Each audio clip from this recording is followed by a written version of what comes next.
Hi, I'm Ashley Cooley, a birth, baby, and sleep specialist and mom of 3. There's so much information out there, right? This show is dedicated to helping you clear out the noise so you can figure out what will work best for your baby and your family. If you're looking to learn more about your baby, gain more confidence in your parenting, and get as much sleep as you can through it all, you've come to the right place. Bringing up baby is about to get a little easier. Hey everybody, welcome back to the Bringing Up Baby podcast. My name is Ashley Cooley, and today I'm introducing you to a good friend of mine, Jess Clerke. Jess is a confidence coach and host of the Selfish Confidence podcast. She has a passion to encourage women to speak their truth and live a truly aligned life, even if it's unconventional. Through her own self-discovery journey with her year of confidence, she was able to find her confidence after a difficult season and learned how to speak her truth despite societal pressures. And she's here to help you do the same. Now, how does this relate to bringing up babies, you might ask? Well, you'll have to take a listen because Jess is on a new journey herself. She just exudes confidence from the moment I met her, and I know she's going to have a lot to share. There's quite a few good little nuggets in this episode already, but I'm sure we'll be talking with Jess again. So anyway, without further ado, here's my conversation with Jess, learning about her journey through confidence and the current journey she's on right now. Hello, Jess. It's so nice to see you. Thanks for joining me today. It's so nice to see you too. What a great way to start the day. Listen, there's so much I want to talk to you about. I can already tell that this is going to be more than one episode together. But for anyone who doesn't know you yet, I would love for them to get to know you, particularly this audience that we have here at the Bringing Up Baby podcast.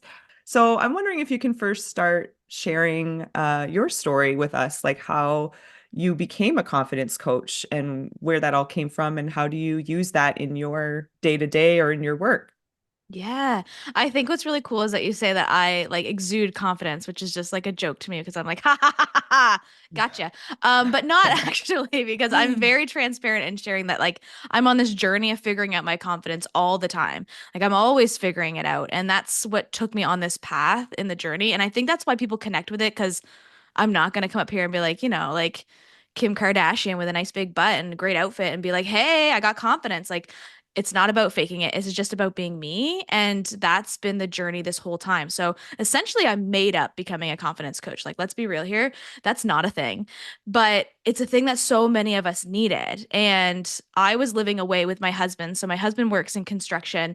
And we were sent on a project in Barbados, which I know sounds super cool. So we thought it was going to be super cool too. But we went in November of 2019 and then had a few months of it being pretty normal and then had to make the decision to either stay there permanently because of the pandemic and there was no like flights back and forth. Like Canada was like, get to Canada or we're leaving you behind. And That must have so been nutty, first of all. it Like, was nutty. At this wow. point, when we got that text message, I remember getting a text from the government was like, get on the plane or see you Don't. never, Yeah. right? Or stay, you choose. And my husband decided to come home back to Canada. So we got stuck in Canada for the beginning of the pandemic, which was really great. But we had to decide if we were going to finish the project or quit it altogether. And like, we're not quitters. And at that point, we had no kids, we had a house, but like, we could make it work if we really wanted to see this project through. And so we decided to pack up our life and bring our 2 cats down to Barbados with us. And it was a journey. In the beginning, it really also wasn't that bad there because with no travel, the virus wasn't spreading a whole lot. But Barbados is a very social island. So if it did get in, it was going to get in. And when it did was early 2021 and it went wild to the point where like the rules and everything down there were really strict, even when the virus wasn't spreading too much. It was just really strict. They did like door-to-door testing. It was just terrifying to experience this that all of us were experiencing brand new for the first time, but in a place that you didn't know anyone, you didn't have any friends, you didn't have, I didn't have my Mm. driver's license, so I couldn't drive anywhere. The grocery stores were really strict on the rules too. You could only go certain days of the week and certain times a day. And it was just a really different experience than I had ever expected. And through that process, the only person I really had to lean on was my husband, who was working 12, 14, 16 hours a day, 7 days a week.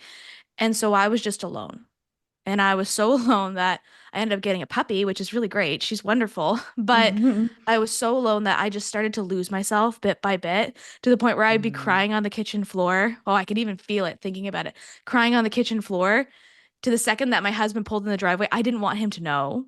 So I would pull mm, myself together really, really quick.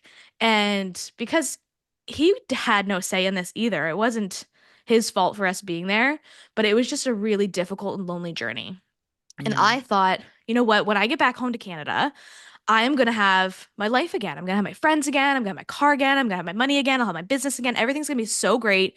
Canada is the bomb. Like, it's the best.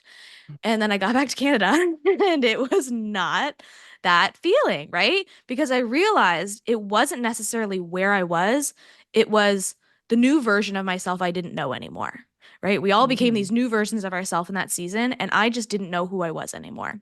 And so I decided to start a podcast, and I started this project called the Year of Confidence. And every month I had these focus of things that I wanted to work on in order to find my confidence again. And I decided to do it publicly because, like, why not? Let's tell the world. And I realized everyone was going through this too. Like, it wasn't just me. And that's where my business kind of came from, was being able to support women in finding their own confidence through these really small actions that they could take in order to mm. feel and find themselves again. Because it's ever changing. As women, especially, we're ever changing every single day, even with our menstrual cycles. So even just navigating who I was day to day was a really important practice in finding my confidence again. And so Mm. even though it was a really dark season, it built something really beautiful in this life that I have now. That's incredible. Thanks for sharing that. I'm curious, like, how did you, like you said, you kind of created this out of a need for yourself. Mhm. Um, but what were some of those like really small things? Like, what did you start with? How do you know where to start when you're just kind of creating something?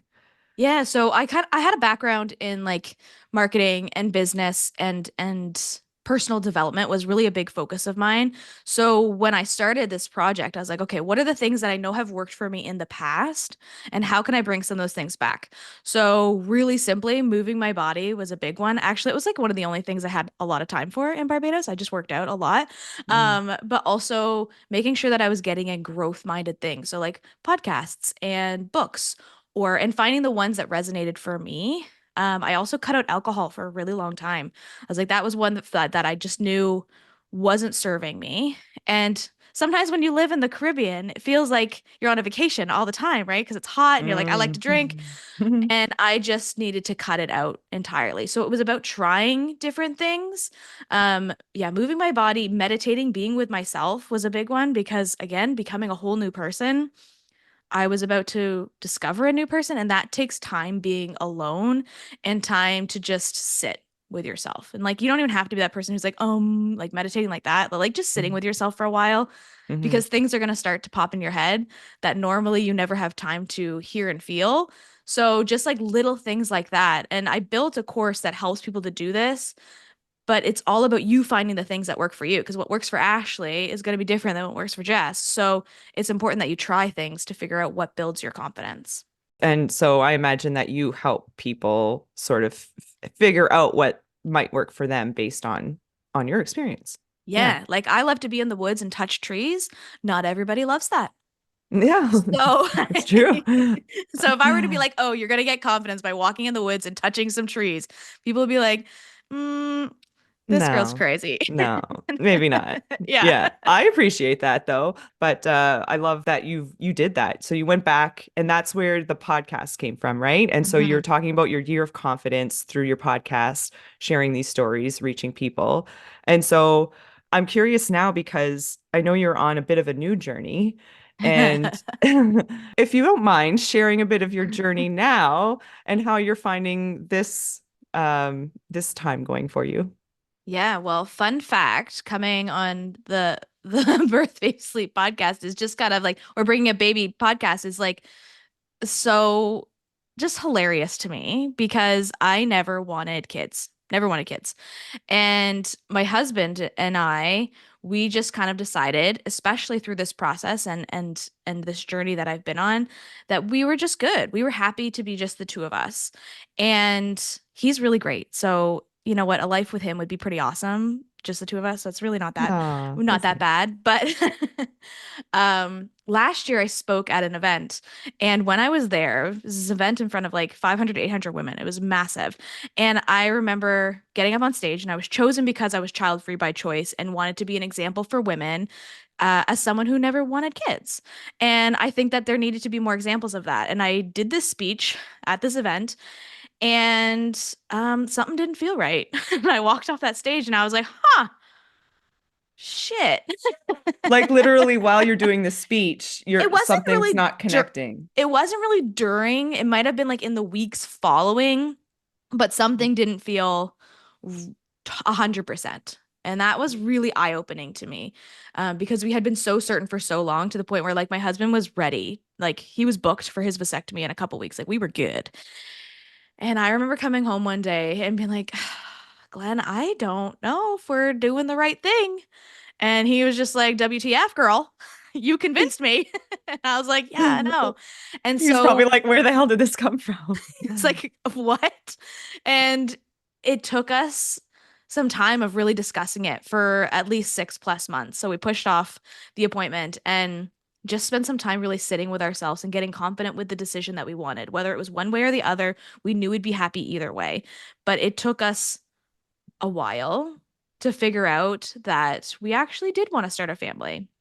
And so through this process, I got pregnant, and now I'm having a baby, which has been a whole new identity crisis for me because, again, I've never pictured myself as a mom, or I never pictured myself in this season. And so it has been a new journey of navigating confidence through pregnancy, and even just confidence in this idea of like, I am going to have a child. Like I'm going to be a Mm. mom.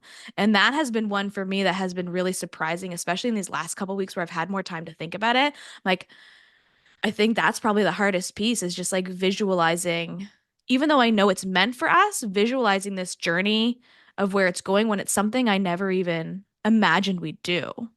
So, Yeah, yeah. yeah, I'm Because 27 weeks today now that we're making this. So, ah, at the time we're oh, recording it, we're almost in the third trimester. So, oh, sweet relief comes there until, well, for a does little it? time. Is it sweet Listen, relief is coming? well, I mean, eventually we'll get into that in class. Oh, great. Can't wait. I can't wait. Looking for the best for your baby? Atlantic Canada's Baby Store is here for you. Nurtured, which is right here in Halifax, Nova Scotia, has the best products for baby. The staff are so incredibly helpful, and they have the most top-rated car seats and strollers you won't find anywhere else. So whether you need expert advice or the perfect baby gear, Nurtured's got you covered. And guess what? Nurtured's giving Bringing Up Baby podcast listeners an exclusive deal. Get 15% off your order from nurtured.ca when you spend a minimum of $75 using code BUB, B-U-B. Brand exclusions apply, valid now through till November 30th, 2024. Nurtured, supporting your parenting journey every step of the way. Yeah, so I find even the perspective of you coming at it with like, we did not plan on having kids until we planned on having kids, and here we are. So it's not like you've been spending weeks or months or years or something, speaking for myself, thinking about wanting and wishing for that and will it look like and how am I going to be a parent and all of those things. If it means anything, Jess, while we can all come at it from different perspectives, we're all still brand new at it when that baby's here. Like it is still, no matter how long you've been thinking about it or how short, it's still just like oh, okay, here we are. Let's figure this out as we go. So I'll leave that little ditty with you for now. But yes, just the fact that you're coming at it from the sense of like we haven't really talked about it, thought about it. So these 9-ish months that you are preparing for this, I mean, you're on obviously a new journey now, which I want to talk Mhm. about in pregnancy, but the thought of preparing to actually be parents, there's a lot going through your mind, I can imagine, because you are now thinking about all the things when you weren't really thinking about anything before. Yeah.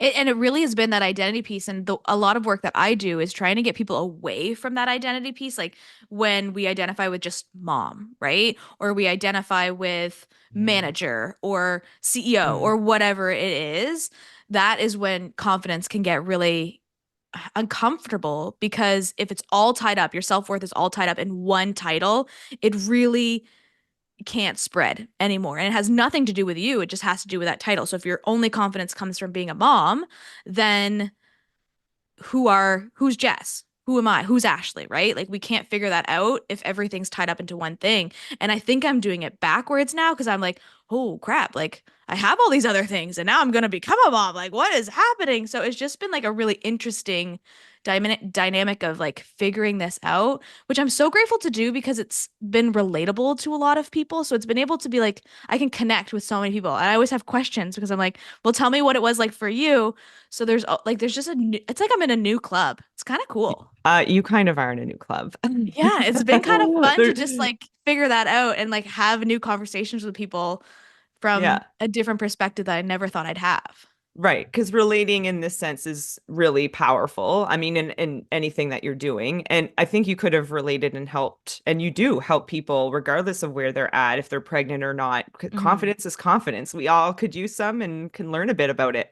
But just like you said, this new, here's my air quotes on podcast time club, where now it's a completely different journey. And for all of us women having babies for the first time, we're all a little confused and wondering where our confident, very self-assured selves may have gone, whether during pregnancy, postpartum, at any time in the parenting journey.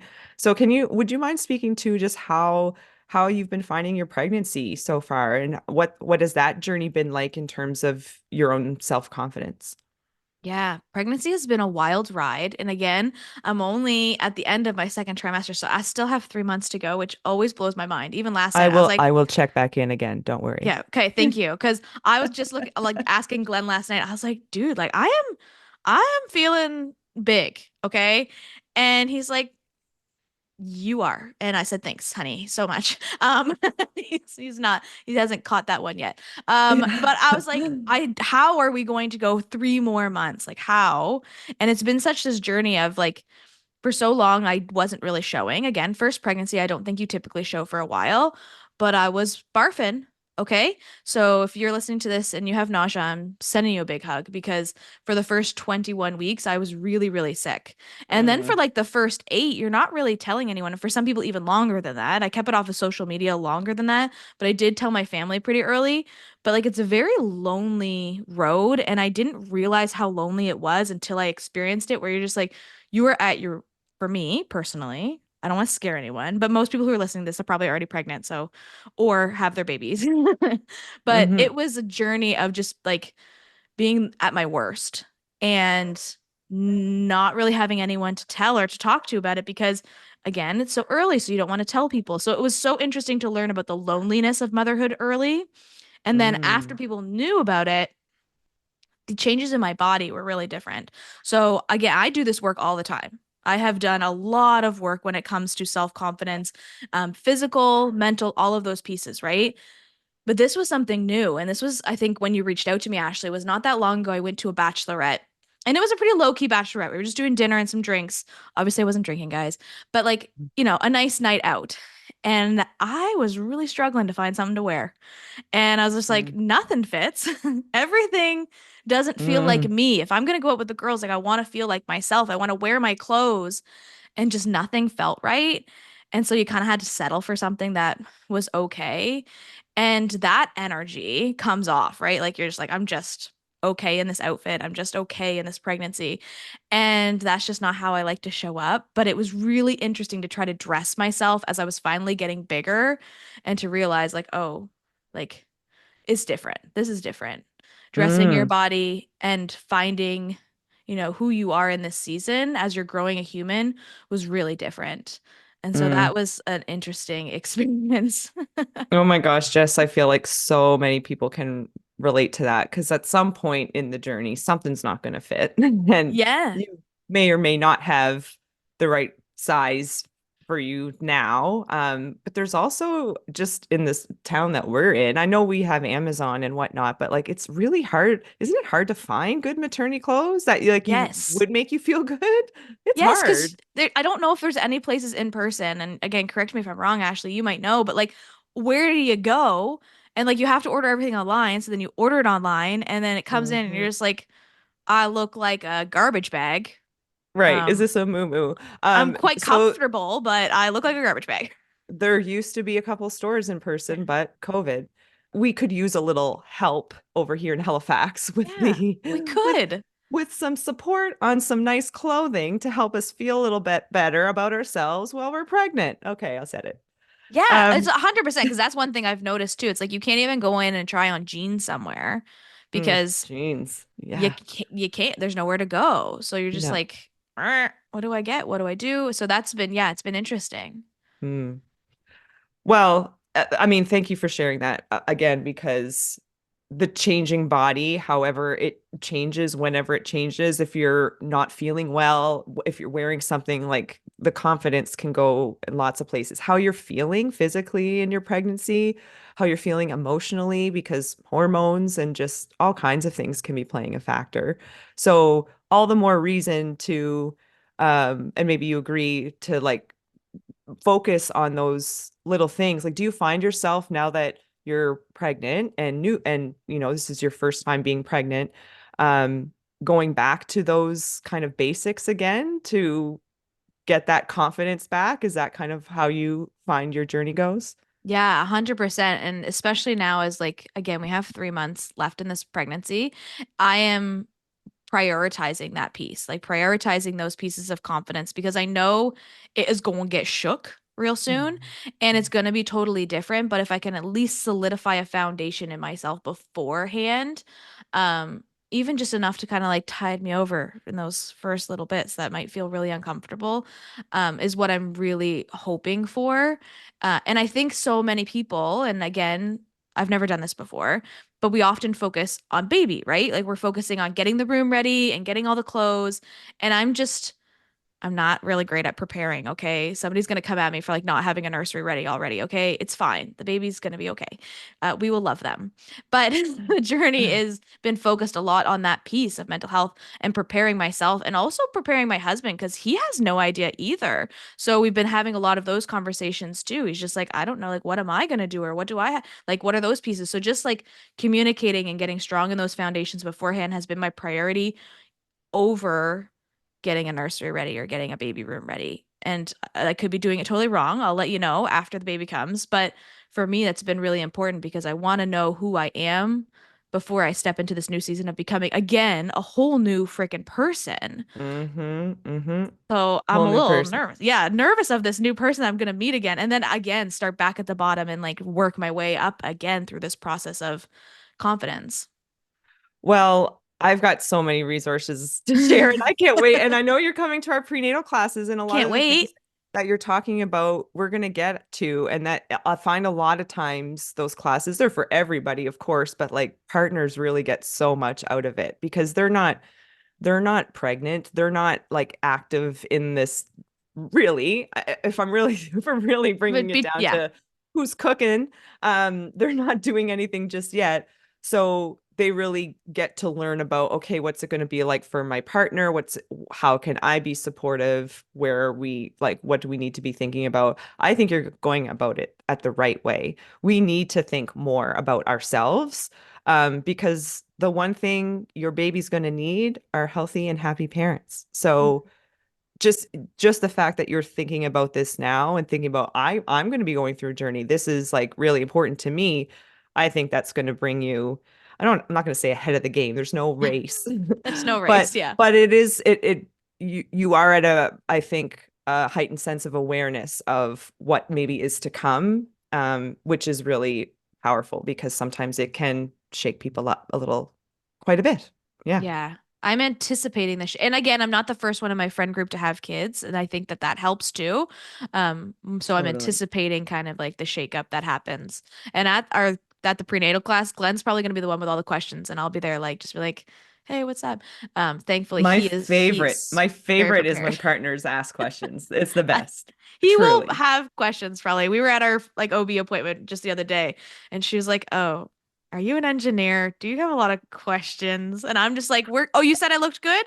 Sweet. See you next time. I'm out." And he's like, "No, no, Yeah. no, just wait." I'm like, "Ah." Ah, that's great. That's awesome. That's great. And then, having support like that is so huge, right? Obviously wants to be very involved and supportive and, he's going to be a dad too, so lots of learning needed there, but that's great. That's all you need. That's all you Sure. need. The nursery can come later. Listen, Yeah. we a lot of times for a first baby, that nursery is all beautifully set up and we all can't wait. But for second child, for third child, oh my gosh. I think we had it set up by 7 months. Okay, Like, sweet. because they're not spending a lot of time in there, let's be honest, in the beginning anyway. And it just you need some storage room. So for all those Yeah. diapers. So don't worry about that. Right. And I That'll did tell come. you before we hit record that this room that we're recording in is my office. I work from home. And I have to move to the basement. The baby's going to get this room. So I think even just like figuring out the transition of like when do I move my office and when does this become a baby room is also like I think an identity piece. So Mm. yeah. It's really exciting though, Jess. I'm super excited for you and the perspective that I know you're going to give this for your listeners of your podcast and all the things that you do. So speaking of, can you mention what is your podcast? Where can we find you on the good old internet? Yeah, come find me on the internet at the Selfish Confidence Podcast, issues and brackets. And you can find me on Instagram at jess.clerk, or you can find me at Selfish Confidence on Instagram also. My website is jessclerke.com, and that's probably where you can find absolutely everything. Perfect. Well, I'm going to put all that in the show notes, so make it easy for people to find you and follow along on this journey of confidence and motherhood for you. I'm so excited, and I'd love to have you back at any time, really, because again, I think the things that you will learn about yourself and about this parenting journey and the kind of lens that you're able to look at it from sharing that is going to be so helpful. So whether you want to do it on your podcast, you do it on mine, we do it together because we just want to share with as many people as possible. I think you're going to be one of those really wonderful people to have around in the parenting in the new club Yeah, that we in have. the club. In the club, we all fam. Yeah. Can you tell I'm just a little bit excited that you're having a little one? It's so exciting. I'm Uh, excited too. Yeah, it was scary, but it's also like it's gonna be really fun. there's also quite a bit of like really great supports in the community that I've seen just and are growing and flourishing. So also wonderful to see. So there's going to be lots of supports for you Can't after too. wait. All right, cool. Well, I guess I'll see you in prenatal class, but for Can't now, wait. thanks so much for joining me today. Thanks so much, Ash. If you're looking for more information or support along your parenting journey, check out birthbabysleep.ca. That's where you're going to find prenatal classes, postpartum and new baby resources, and sleep support during the childhood years. Lastly, but certainly not least, if you got something out of this episode or our show in general, leaving a rating or a quick review goes a really long way to helping others find us. So please consider leaving one. That's all for now. I'm Ashley Cooley, and we'll see you back here next time.